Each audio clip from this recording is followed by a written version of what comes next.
கர்த்தருக்கு கரங்களை தட்டி நன்றி சொல்லலாமா? ஹல்லேலூயா. கர்த்தர் நல்லவராகவே இருக்கிறார். ஆமேன். இந்த கிறிஸ்மஸ் திருநாளை எதற்காக நாம் கொண்டாடுகிறோம்? எதற்காக கொண்டாடுறோம்?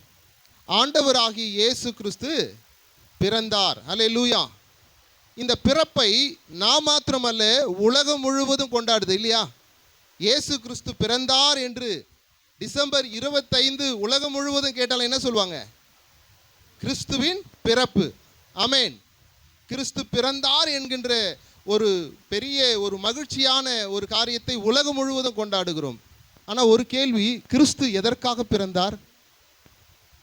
எதற்காக பிறந்தார் அப்படின்னு ஒரு கேள்வி கேட்டால் நிறைய பேருக்கு தெரியும், தெரியாமல் இல்லை, தெரிகிறது.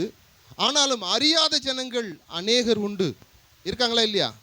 நம்மளாம் அறிஞ்சிருக்கிறோம், ஆகவே பாக்கியவான்கள். ஹல்லேலூயா. கரங்களை தட்டி இதை குறித்து ஏசாயா தீர்க்கதரிசி இயேசு கிறிஸ்து எதற்காக பிறந்தார் என்று சொல்லி அவர் பரிசுத்த ஆவியினாலே நிறைந்தவராக பிதாவாகிய தேவனுடைய திட்டத்தை வெளிப்படுத்துகிறதாக அவர் பேசுகிற ஒரு வசனத்தை நாம் வாசிக்க கேட்கலாம். ஏசாயா தீர்க்கதரிசியின் புஸ்தகம் 9வது அதிகாரத்திலே 2வது வசனத்தை நாம் வாசிக்க கேட்கலாம். இருளில் நடக்கிற ஜனங்கள் பெரிய வெளிச்சத்தை கண்டார்கள், மரண இருளின் தேசத்தில் குடி இருக்கிறவர்கள் மேல் வெளிச்சம் பிரகாசித்தது. பிரகாசித்தது என்றால் உதித்தது என்று அர்த்தம். உதித்தது என்றால் பிறந்தது என்று அர்த்தம். கிறிஸ்து பிறந்தார். எதற்காக பிறந்தார்? ஹல்லேலூயா. இருளில் இருக்கிற ஜனங்கள் வெளிச்சத்திற்குள் வர வேண்டும் என்று சொல்லி ஆண்டவர் மரண தேசத்திலே இருக்கக்கூடியவர்கள் உயிர்த்தெழ வேண்டும் என்று சொல்லி ஆண்டவர் அங்கே ஏசாயா தீர்க்கதரிசியின் வழியாக பிதாவாகிய தேவன் பேசுகிறார். ஆமேன். அந்த வசனம் என்ன சொல்லுகிறது? வாசிங்க அதை. இருளில், இந்த இடத்துல பாருங்க, இருளில் இருக்கிற ஜனங்கள் பெரிய வெளிச்சத்தை கண்டார்களாம். அந்த பெரிய வெளிச்சம் என்னது? ஆண்டவராகிய இயேசு கிறிஸ்து. பரிசுத்தமுள்ள தேவன். வெளிச்சம் என்பது பரிசுத்தத்தை குறிக்கிறது, இருள் என்பது பாவத்தை குறிக்கிறது. ஹல்லேலூயா. இந்த இடத்துல இந்த வசனத்தில் வருகிற இருள் என்பது பாவத்தை குறிக்கிறது, வெளிச்சம் என்பது பரிசுத்தத்தை குறிக்கிறது. வேதத்திலே ஆதி ஆகமத்திலே 1 அதிகாரத்திலே நாம் வாசிப்போமேயானால் அந்த வசனம் சொல்லுகிறது 1 முதல் 5 வரை உலகத்தை ஆண்டவர் படைத்தாராம். ஆதியிலே தேவன் வானத்தையும் பூமியும் படைத்தார் என்ற அவர் வானத்தையும் பூமியும் படைத்து அங்கே என்ன செய்யறார்? அந்த வசனத்தை ஒரு 5 வசனங்களை வாசிக்கலாம். ஆதியிலே தேவன் வானத்தையும் பூமியும் சிருஷ்டித்தார். பூமியானது ஒழுங்கின்மையும் வெறுமையா இருந்தது. நல்ல கவனிங்க, ஆழத்தின் மேல் இருள் இருந்தது. தேவ ஆவியானவர் ஜலத்தின் மேல் அசைவாடி கொண்டிருந்தார். தேவன் வெளிச்சம் உண்டாக கடவது என்றார். வெளிச்சம் உண்டாயிற்று. வெளிச்சம் நல்லது என்று கண்டார். வெளிச்சத்தையும் இருளையும் தேவன் வெவ்வேறாக பிரித்தார். தேவன் வெளிச்சத்திற்கு பகல் என்றும் இரவுக்கு இருள் என்றும் பெயரிட்டார். சாயங்காலமும் விடியற்காலமும் முதல் நாள் ஆயிற்று. ஹல்லேலூயா. இந்த இடத்துல நாம் பார்க்கிறோம், ஆண்டவர் வெளிச்சத்தை படைத்தார். வெளிச்சம் உண்டாக கடவது என்றார். வெளிச்சம் உண்டாயிற்று. வெளிச்சத்தையும் இருளையும் பிரித்தார். பிரித்து வெளிச்சத்திற்கு பகல் என்றும் இரவுக்கு இருள் என்றும் பெயரிட்டார். ஆனால் தேவன் நல்லது என்று கண்டார். ஆனால் நாம் தியானத்திற்கான வசனத்திலே நாம் பார்க்கும்போது ஏசாயா தீர்க்கதரிசி 9வது அதிகாரத்திலே 2வது வசனம் சொல்லுகிறது, இருளில். ஹல்லேலூயா. என்ன சொல்லுகிறது? இருளில் நடக்கிற ஜனங்கள் பெரிய வெளிச்சத்தை கண்டார்கள். ஆண்டவர் வெளிச்சத்தை உண்டாக்கினார், இருளை உண்டாக்கினார், அதை பிரித்து அதற்கு பெயர் வைத்தார். அது நல்லது என்று கண்டார். நாம் பார்க்கிற இந்த இருளானது அதனுடைய அர்த்தம் என்னவென்றால் பாவத்தை குறிக்கிறது. ஆதியாகமம் 1:3 சொல்லுகிற இருள் நம் நன்மைக்காக ஆண்டவர் பிரித்தது. ஆனால் இந்த இடத்தில் தியானத்தின் வசனத்திற்கு சொல்லும் பொழுது ஆண்டவர் சொல்லுகிறார், இருளில் இருக்கிறவர்கள். ஏசாயா 9:2 சொல்லும்போது இருளில் வாழ்கிற ஜனங்கள் பெரிய வெளிச்சத்தை கண்டார்கள். பாவத்தில் வாழ்ந்து கொண்டிருக்கிற ஜனம் பரிசுத்தத்தை கண்டார்கள். பரிசுத்தம் என்பது என் ஆண்டவராகிய இயேசு கிறிஸ்து யோர்தான் வழியாய் கடந்து போகும்போது அங்கே மத்தேயு 4:15 15-16 வசனங்களில் சொல்லுகிறது, அவர் யோர்தான் வழியாய் கடந்து போகும்போது அங்கே இருளில் இருக்கிற ஜனங்கள் பெரிய வெளிச்சத்தை கண்டார்கள் என்று அந்த இடத்தில் ஆண்டவராகிய இயேசு கிறிஸ்து பேசுகிறதை நாம் கேட்கலாம். அந்த வசனத்தை கூட வாசிக்கலாம். மத்தேயு 4:15 15-16 வசனங்களை வாசிக்க கேட்போம். இருளில் இருக்கும் ஜனங்கள் பெரிய வெளிச்சத்தை கண்டார்கள். மரண இருளில் தேசத்தில் இருக்கிறவர்களுக்கு வெளிச்சம் உதித்தது. ஹல்லேலூயா. அங்கே ஏசாயா சொல்லும்போது வெளிச்சம் பிரகாசித்தது என்றார். இங்கே ஆண்டவர் சொல்லும்போது வெளிச்சம் உதித்தது என்றார். உதித்ததும் பிரகாசித்ததும் என்னவென்றால் பிறந்தது என்பது அர்த்தம். ஹல்லேலூயா. என் ஆண்டவராகிய இயேசு கிறிஸ்து இந்த உலகத்திலே பாவத்தில் மரித்திருக்கிற மனுஷனை உயிர்த்தெழும்படியாக ஆண்டவர் இந்த பூமிக்கு இறங்கி வந்தார். ஹல்லேலூயா. மரண இருளில் அகப்பட்டு இருக்கிறவர்களை விடுதலையாக்கும்படிக்காக தான் தேவன் இந்த பூமிக்கு வந்தார். ஹல்லேலூயா. இன்னும் அழகாக சொல்லப்படுகிற வசனம் லூக்காவின் புஸ்தகம் 1:அதிகாரத்திலே 78-79 வசனம் இதை அழகாக பின்வருமாறு விளக்குகிறது. வாசிக்க கேட்கலாம். லூக்காவின் புஸ்தகம் 1 அதிகாரம். இதோ நீயோ இல்லம்மா, லூக்கா அந்தகாரத்திலும் மரண இருளிலும் உட்கார்ந்து இருக்கிறவர்களுக்கு வெளிச்சம் தரவும் நம்முடைய கால்களை சமாதானத்தின் வழியில் நடத்தவும். வாசிங்க. அவ்விக்கிரகத்தினாலே உன்னதத்திலிருந்து தோன்றிய அருணோதயம் நம்மை சந்தித்திருக்கிறது என்றால் அந்த அருணோதயம் என் ஆண்டவராகிய இயேசு கிறிஸ்து. ஹல்லேலூயா. மரண தேசத்திலே இருக்கிற ஜனங்கள் மீது வெளிச்சம் உதித்ததாம். அந்த இருள் மரண இருளாய் இருக்கிறது. மனிதனுடைய பாவம் நம்முடைய பாவம் நமக்கு மரணமாக மாறுகிறது. பாவத்தின் சம்பளம் மரணம் என்று வேதம் சொல்லுகிறது. இந்த தேசத்திலே பாவத்திலே மறைந்திருக்கிற நம்மை வெளிச்சமானது சந்தித்த நாள் தான் இந்த கிறிஸ்துமஸ். ஹல்லேலூயா, ஹல்லேலூயா, ஹல்லேலூயா. ஆனால் ஆதியாகமத்தின் புஸ்தகம் 1 அதிகாரத்திலே 2 வசனத்தில் சொல்லப்படுகிற இருளை குறித்து நாம் அறிந்து கொள்ள வேண்டியது அவசியமாயிருக்கிறது. அந்த 2 வசனத்தை வாசிக்கலாம். ஆதியாகமம் பூமியானது ஒழுங்கின்மையும் வெறுமையுமாய் இருந்தது. ஆழத்தின் மேல் இருள் இருந்தது. தேவ ஆவியானவர் ஜலத்தின் மேல் அசைவாடி கொண்டிருந்தார். ஆழத்தின் மேல் இருள் இருந்தது. அந்த இருள் எதுவென்று நாம் அறிந்து கொள்ள வேண்டியது அவசியமாய் இருக்கிறது. ஏசாயா தீர்க்கதரிசியின் புஸ்தகத்திலே 14 அதிகாரத்திலே 12 முதல் 15 வசனங்களை நாம் வாசிப்போமேயானால், தேவனுக்கு அருகாக இருந்த கேருபை தேவனுக்கு மேலாக உயர வேண்டும் என்று நினைத்து அவன் இருதயத்திலே நினைவு கொண்டபடியினாலே தேவாதி தேவன் வானத்திலிருந்து பூமியிலே அவனை தள்ளுகிறார். அதை வாசிக்க கேட்கலாம். அதிகாலையின் மகனாகிய விடிவெள்ளியே,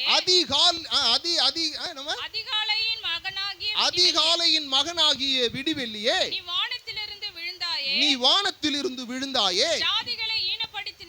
ஜாதிகளை ஈனப்படுத்தினவனே, நீ தரையிலே விழ ஒட்டப்பட்டாயே. நான் வானத்திற்கு ஏறுவேன். தேவனுடைய நட்சத்திரங்களுக்கு மேலாக சிங்காசனத்தை உயர்த்துவேன். வடபுறங்களில் உள்ள ஆராதனை கூட்டத்தில் பர்வதத்தில் வீற்றிருப்பேன் என்றும், நான் மேகங்களுக்கு மேலாக உன்னதங்களில் ஏறுவேன்.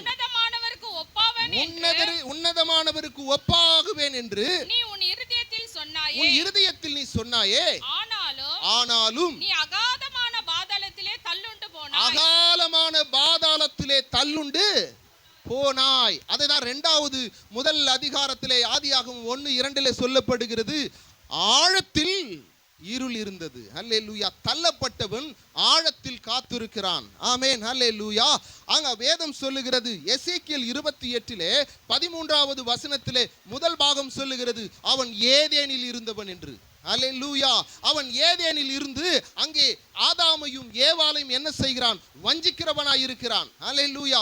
அவன் வஞ்சித்து தேவன் வேண்டாம் என்று விலக்கின காரியத்திலே கைகளை வைத்து அவர்கள் பாவத்திற்குள்ளே அடிமையாய் போனார்கள். ஆமென். ஹல்லேலூயா. வாசிக்க கேட்கலாம். அத எசேக்கியேல் 28:13. தேவனுடைய தோட்டமாகிய நீ தேவனுடைய தோட்டமாகிய ஏதேனில் இருந்தவன். போதும். அவன் எங்க இருந்தான்? ஏதேனின் தோட்டத்தில் இருந்தான். ஏதேன் தோட்டத்திலே ஏவாளை ஏமாற்றினான். ஹல்லேலூயா.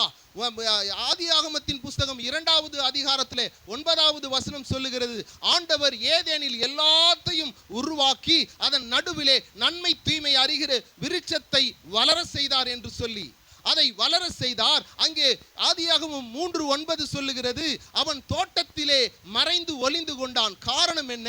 தேவன் சொல்லுகிறார், இந்த கனியை நீ புசிக்க கூடாது, நீ புசிக்கிற நாளிலே சாகவே சாவா என்று அந்த இடத்திலே ஆண்டவர் ஆதாமுக்கு சொல்லியிருந்த போதும் ஆண்டவருடைய வார்த்தையை மீறினபடியினாலே அவன் பாவம் செய்தான். அல்லேலூயா.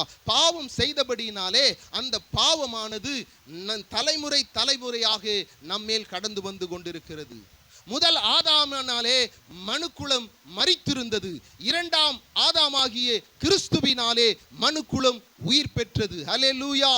ஆண்டவராகிய இயேசு கிறிஸ்து நம்முடைய பாவங்களை எல்லாம் அவர் சுமந்து கொண்டு நமக்கு நித்திய ஜீவனை கொடுக்கும்படிக்காக தான் இந்த உலகத்திற்கு அவர் பிறந்து வந்தார். ஹல்லேலூயா. பிதாவாகிய தேவனுடைய திட்டத்தோடு கூட அவர் இந்த பூமிக்கு இறங்கி வந்தவராய் இருக்கிறார். ஆமென். கர்த்தத்துவம் அவர் தோளின் மேல் இருந்தது என்று வேதம் சொல்லுகிறது. ஆமென். ஆமென். ஹல்லேலூயா. அந்த இடத்துல ஏசாயா 9:6 சொல்லுகிறது, கர்த்தத்துவம் அவர் தோளின் மேல் இருந்தது. கர்த்தத்துவம் என்ன? உன்னையும் என்னையும் ஆண்டவர் நித்திய ஜீவனுக்குள் நடத்துவதற்காக பிதாவின் சித்தத்தின்படி இந்த பூமிக்கு இறங்கி வந்தார். அங்கே ஏசாயா 9:6 சொல்லுகிறது, ஒரு பாலகன் நமக்கு கொடுக்கப்படுகிறார், ஒரு குமாரன் கொடுக்கப்படுகிறார். கர்த்தத்துவம் அவர் தோளின் மேல் இருக்கிறது. அவருடைய நாமம் அதிசயமானவர், அவர் ஆலோசனையின் கர்த்தர் என்று வேதம் சொல்லுகிறது. அவர் வல்லமையுள்ள தேவன் என்று வேதம் சொல்லுகிறது. அவர் நித்திய பிதா, சமாதான பிரபு என்று அழைக்கப்படுகிறார் என்று வேதம் சொல்லுகிறது. அந்த ஆண்டவர் இருளில் இருக்கிறவர்களை வெளிச்சத்திற்குள் கொண்டு வரும்படியாக தான் ஆண்டவராகிய இயேசு கிறிஸ்து இந்த பூமிக்கு வந்தார். ஹல்லேலூயா. ஹல்லேலூயா. ஆனால் ஆண்டவராகிய இயேசு கிறிஸ்துவை நாம் ஏற்றுக்கொண்டிருக்கிறோம், ஆகிலும் நாமும் இருளில் அகப்படுகிறவர்களாகவே இருக்கிறோம். சத்தியத்தின்படி வாழ்கிறோமா? சத்தியத்தின்படி நாம் வாழ்ந்து தேவனுடைய சித்தத்தின்படி வாழ்ந்து கொண்டிருக்கிறோமா? இல்லையே. ஏதேனிலே அங்கே ஏவாள் ஏமாந்தது போல வஞ்சிக்கிறவன் நம்மை அனுதினமா உலகத்தின் ஆசைகளை காண்பித்து நம்மை வஞ்சித்துக் கொண்டுதான் இருக்கிறான். ஆனாலும் கூட நாம் இந்த உலகத்திற்கு விழுந்து போய் கொண்டுதான் இருக்கிறோம். இந்த உலகத்திலே எல்லா காரியங்களும் நமக்கு ஆசைகளை காண்பித்து எல்லாவற்றிலும் நம்முடைய ஆத்துமாவை அழிக்கும்படி பிசாசானவன் ஏதேனில் இருந்தவன் இந்த நாளிலும் உலகத்திலிருந்து உன்னையும் என்னையும் வஞ்சிக்கிறவனாகவே இருக்கிறான். ஆகவே நாம் ஜாக்கிரதையா இருக்க வேண்டியது அவசியம். கிறிஸ்து பிறந்தது நம்மை இந்த உலகத்தில் ஆசீர்வதிப்பதற்கு மாத்திரம் அல்ல, தேவன் மறுமையிலே உன்னை கொண்டு போவதற்காகவே அவர் இந்த பூமிக்கு இறங்கி வந்தவராய் இருக்கிறார். ஹல்லேலூயா. அவர் மரண இருளில் இருக்கிறவர்களை, ஹல்லேலூயா, இருளில் இருக்கிற ஜனங்கள் பெரிய வெளிச்சத்தை கண்டார்கள். நாமும் இயேசு கிறிஸ்துவை அறிவதற்கு முன்பாக இந்த உலகம் என்கின்ற பாவத்திலே மரித்து நாம் இருளிலே மூழ்கியிருந்தோம். ஆனால் ஆண்டவராகிய இயேசு கிறிஸ்து நம்மை சந்தித்த போது சத்தியமானதை நாம் அறிந்து கொண்டோம். யோவான் 8:32 சொல்லுகிறது, சத்தியத்தை அறிவீர்கள், சத்தியம் உங்களை விடுதலையாக்கும் என்று விடுதலையின்படி நாம் வந்து அமர்ந்திருக்கிறோம். ஹல்லேலூயா. ஆகிலும் நாம் என்ன செய்கிறோம் என்றால் தேவனுடைய வார்த்தையை மறந்து உலகத்திற்குள்ள இப்ப நமக்கு ஒரு ஸ்கிரிப்ட் போட்டாங்க, ஆனால் அவர்கள் உலகத்தில் இருந்த ஒரு காரியத்தை முதலாவது காண்பித்தாங்க. பிறகு ஆண்டவர் யாரையும் சும்மா விடுகிறதில்லை. ஆவியானவர் உன் இருதயத்தோடு கூட பேசுகிறவராய் இருக்கிறார். உன் பாவத்தை கண்டித்து உணர்த்துகிறவராய் இருக்கிறார். நீ மனம் திரும்பும் போது பரலோக ராஜ்யம் சமீபமாய் இருக்கிறது. ஹல்லேலூயா. அங்கே மத்தேயு 4வது அதிகாரத்திலே 15வது வசனம் சொல்லுகிறது, அங்கே இருளில் இருக்கிறவர்கள் மிகப்பெரிய வெளிச்சத்தை கண்டார்கள் என்று வேதம் சொல்லுகிறது. அந்த இடத்திலே மரண இருளில் இருக்கிறவர்கள், தேசத்தில் இருக்கிறவர்கள் மீது வெளிச்சம் உதித்தது என்று ஏசாயா தீர்க்கதரிசி உரைத்தது நிறைவேறும்படி இது நடந்தது என்று அங்கே 16வது வசனம் சொல்லுகிறது. 17வது வசனம் என்ன சொல்லுகிறது? மனம் திருந்துங்கள், பரலோக ராஜ்யம் சமீபமாய் இருக்கிறது. அல்லேலூயா. கிறிஸ்மஸ் கொண்டாடுகிறது பெரிதல்ல, புதிய ஆடைகளை அணிவித்துக் கொள்வது பெரிதல்ல. கிறிஸ்துவின் வார்த்தையின்படி நீ நடக்கும் போதுதான் பரலோக ராஜ்யம் உனக்கு சொந்தமாகும். பரலோக ராஜ்யத்தை குறித்து தான் ஆண்டவர் உன்னையும் என்னையும் நம்மை அவர் நடத்தி கொண்டு வருகிற வழிகளை நாம் அறிந்து கொள்ள வேண்டியது அவசியமாய் இருக்கிறது. நிச்சயமாகவே கர்த்தர் இருளில் இருந்த நம்மை வெளிச்சத்திற்குள் கொண்டு வந்திருக்கிறார். எத்தனை பேருடைய வாழ்க்கை இருளில் இருந்து வெளிச்சமாய் மாறி இருக்கிறது. ஹல்லேலூயா. கரங்களை உயர்த்தி ஆண்டவருக்கு நன்றி சொல்லலாமா? எத்தனையோ மரண இருளில் இருந்த நம்மை கர்த்தர் உயிர்ப்பித்து நடத்தி வருகிறார். பாவத்திலும் அக்கிரமத்திலும் மரித்திருந்த நம்மை கிறிஸ்துவோடு கூட அவர் உயிர்த்தெழ செய்து கிருபையினால் ரட்சித்தார் என்று வேதம் சொல்லுகிறது. ஹல்லேலூயா. பிலிப்பியர் 2வது அதிகாரத்திலே மன்னிக்கணும், பிரசங்கி 2வது அதிகாரத்திலே 13வது வசனம் சொல்லுகிறது, இருளை பார்க்கிலும் வெளிச்சம் எத்தனை உத்தமமாய் இருக்கிறது. வாசிக்க கேட்கலாம். பிரசங்கியின் புஸ்தகம் 2வது அதிகாரத்திலே 13வது வசனத்தை நாம் வாசிக்க கேட்போம். துரிதமாய்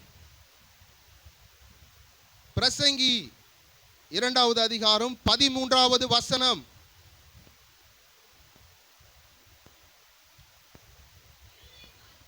இருளை பார்க்கிலும்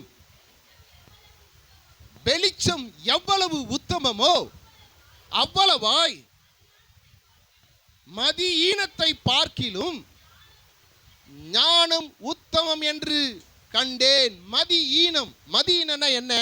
மூளை இல்லாம இருக்கிறீங்களா? இல்லை, மதி இருக்கிறது. ஆனால் சத்ருவானவன் ஈனமான காரியங்களில் நம்மை தள்ளுகிறான். மதியீனமான காரியத்திலே விழுந்து விடுகிறோம். மதியீனத்தை பார்க்கிலும் ஞானம் உத்தமமே. ஞானம் எங்கிருந்து புறப்படுகிறது? ஒருவன் ஞானத்தில் குறைவாய் இருந்தால் தேவனிடத்தில் கேட்க கடவான் என்று வேதம் சொல்லுகிறது. உங்கள் கைகளில் இருக்கிற சத்திய வேதத்திலே ஞானம் உண்டு. மதியீனமாய் நடக்காதபடிக்கு நாம் என்ன செய்ய வேண்டுமாம்? அல்லேலூயா. கேட்டுக்கொண்டிருக்கிற சகோதரா சகோதரி, அல்லேலூயா. இருளை பார்க்கிலும் வெளிச்சம் எத்தனை உத்தமமோ அதுபோல மதியீனத்தை பார்க்கிலும். எத்தனையோ வசனங்கள் உங்கள் இருதயத்தை புடமிடுகிறது. தேவனுடைய சமூகத்தில் உட்காரும் போது அது ஈட்டியை போல உன் இருதயத்தை பாய்ந்து குத்துகிறது. அதை கேட்கிற நீ, உணர்வடைகிற நீ, வாசலை தாண்டும் போது அதை விட்டு விலகி விடுகிறாய்.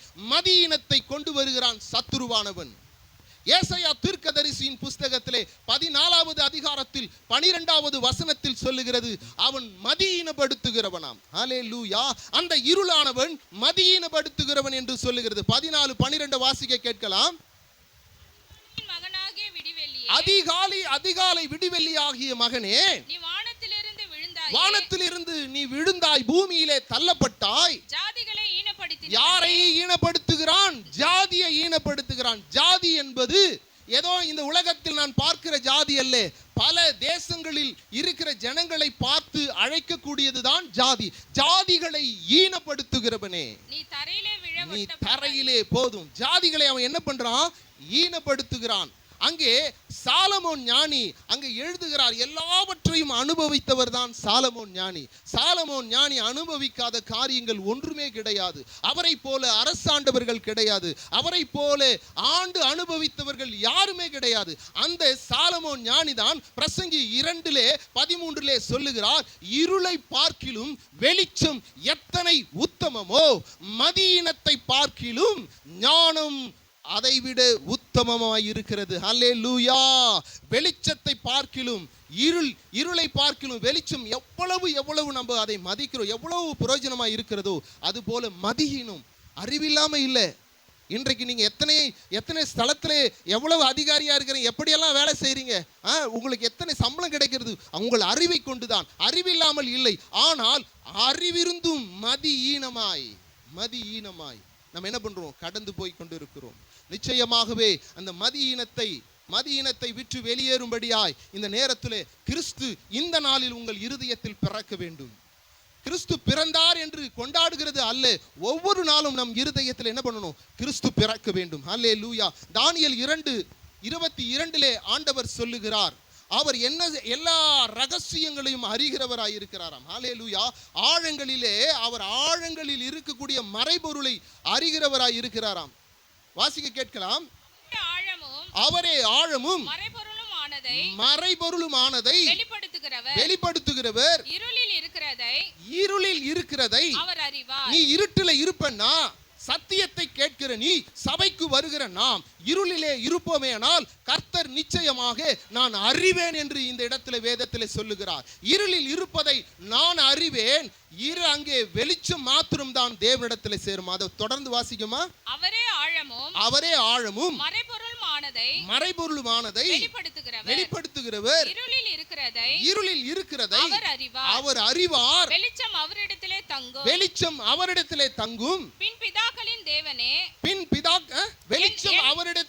போதும், வெளிச்சம் மட்டும் தான் அவரிடத்தில் தங்கும். வெளிச்சம் என்பது பரிசுத்தம் இருக்கிறவன் தான் தேவனை தரிசிக்க முடியும். பரிசுத்தம் இல்லாதவன் தேவனை தரிசிக்கவே முடியாது. நல்லா கவனிச்சுக்க. இந்த உலகத்தில் நம்ம வாழ்கிற வாழ்க்கை கொஞ்ச கால வாழ்க்கை. கொஞ்சத்தில் உண்மையா இருக்கிறவன் அநேகத்தில் ஆசீர்வதிக்கப்படுகிறவனாய் இருக்கிறான். இந்த நாளிலே கிறிஸ்துமஸை கொண்டாடுகிற நம் கொஞ்ச கால வாழ்க்கையிலே 70 பலத்தின் மிகுதி 80 என்று தாவீது சொல்லுகிறார். 80க்கு மேல இந்த உலகத்தில் நம்ம வாழ முடியாது. அதற்கு மேல் கர்த்தருடைய கிருபை. ஆனால் நாம் என்ன செய்ய வேண்டும், தேவனுடைய வார்த்தையின்படி நடக்க வேண்டும். இருளானது வெளிச்சனிடத்தில் என்ன பண்ணாது, சேரப்படாது. ஆண்டவர் நீ இருளில் இருக்கிறதை அறிகிறார். வெளிச்சம் மாத்திரம் தான் தேவனிடத்திலே சேரும். இன்னும் கொஞ்ச நாள் தான் வெளிச்சம் நம்மோடு கூட இருக்கும். ஒரே ஒரு வசனத்தை வாசித்து நான் முடிக்கிற நேரம் இல்லை. யோவானின் புஸ்தகம் 12வது அதிகாரத்திலே 35, 36 வாசித்து நாம் முடிக்கலாம். யோவான் 12வது அதிகாரம் 35, 36.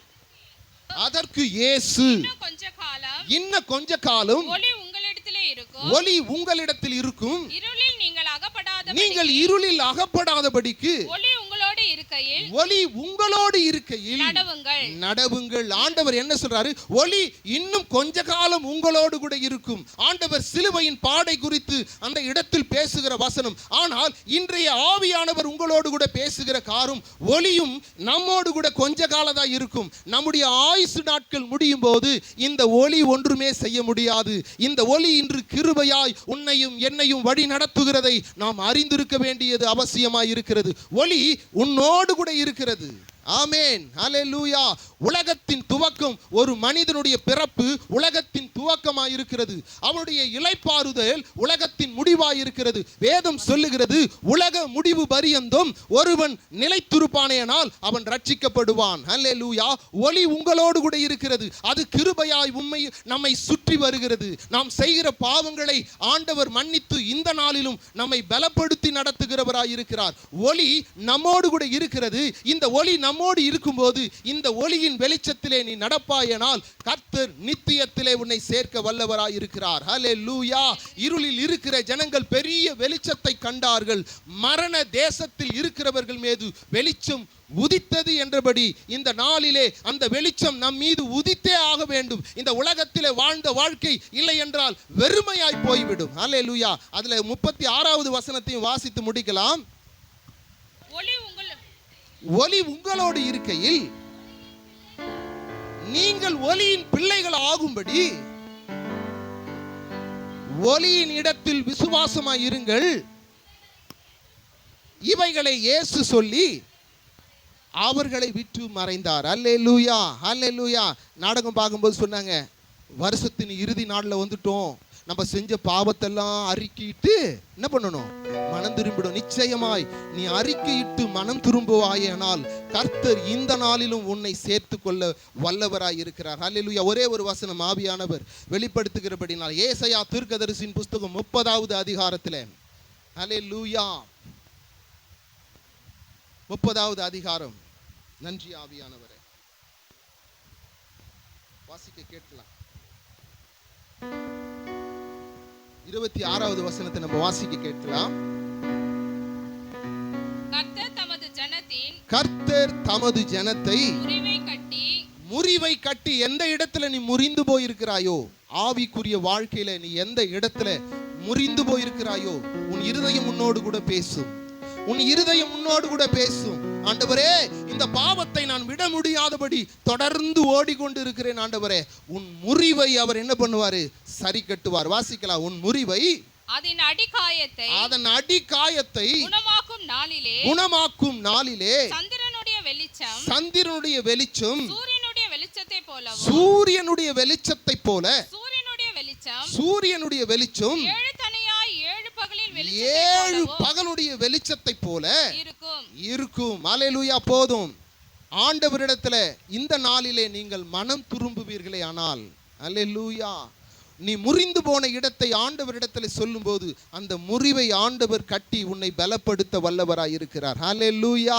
இந்த முறிவை உன் மனதிலிருந்து ஆண்டவரிடத்தில் சொல்லவில்லை என்றால் நிச்சயமாகவே இந்த உலகத்திலே இந்த உயிர் முறிகிற நேரம் வரும். அந்த நேரத்தில் ஒருவரும் நமக்கு துணை இல்லை. ஹல்லேலூயா. இது கிருபையின் காலம். ஆகவே உன் முறிவுகளை ஆண்டவரிடத்தில் சொல்லி, நம்முடைய தவறுகளை ஆண்டவரிடத்தில் சொல்லி நீ மனம் திருந்தும் போது ஆண்டவர் சொல்லுகிறார், சந்திரன் வெளிச்சம் சூரிய வெளிச்சத்தை போல. ஹல்லேலூயா. ஹல்லேலூயா. நிலவு வெளிச்சம் சூரிய வெளிச்சத்தை போல மாறுமாம். சூரிய வெளிச்சம் 7 பகல் அத்தனையாய் வெளிச்சமாய் மாறும் என்று ஆண்டவர் சொல்லுகிறார். இதனுடைய அர்த்தம் என்ன? இந்த உலகத்திலே நீ போகிற வருகிற இடமெல்லாம் கர்த்தர் செழிப்பாய் மாற்றுவேன் என்று ஆண்டவர் இன்று உங்களுக்கு வாக்கு கொடுக்கிறார். கிறிஸ்துவின் பிறப்பன்று உங்கள் இருதயத்திலே கிறிஸ்து பிறக்க வேண்டும். இந்த இறுதி ஆண்டிலே, இந்த 2024 கடைசியில வந்திருக்கிறீங்க. உங்களுடைய பாவங்களை அறிக்கையிட்டு உங்கள் முறிவுகளை கர்த்தருக்கு நேராய் நீங்கள் கொடுக்கும்போது 2025 நிலவின் வெளிச்சம் சூரியனை போலவும், சூரியனின் வெளிச்சம் 7 பகலின் வெளிச்சத்தை போலவும் கர்த்தர் நிச்சயமாகவே நடத்துவார். ஹல்லேலூயா.